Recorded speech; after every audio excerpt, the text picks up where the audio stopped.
Bila anak anggota ATM melangkah ke tahun 1, mereka bukan sahaja dah mula belajar tapi juga dah start ada simpanan pendidikan melalui inisiatif Madani.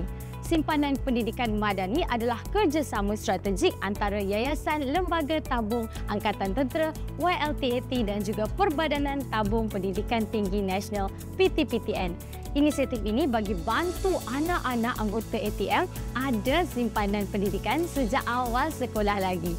Datuk Seri Muhammad Khalid Nordin selaku Menteri Pertahanan jelaskan dekat sini, 3,775 murid tahun 1 dalam kalangan anak anggota ATM yang masih berkhidmat akan menerima sumbangan RM50 one-off dalam bentuk simpanan SSPN Prime dan jumlah keseluruhannya adalah RM188,750.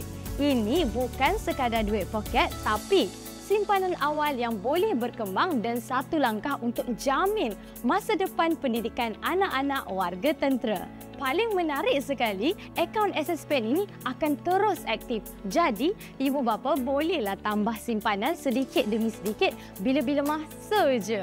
Ketua Eksekutif Yayasan Lembaga Tabung Angkatan Tentera YLTAT, Datuk Dr. Muhammad Nizar Sudin berkata, ini ialah skim pendidikan Madani ini sebagai tabung permulaan simpanan.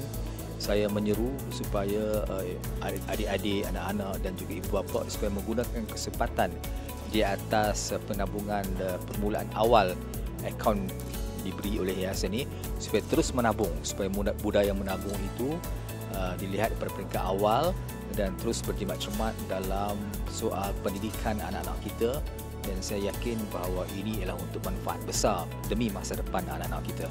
Simpanan pendidikan Madani bukan saja dapat mengkukuh kesejahteraan keluarga anggota tentera, tapi juga dapat pastikan masa depan anak-anak anggota ATM lebih terjamin.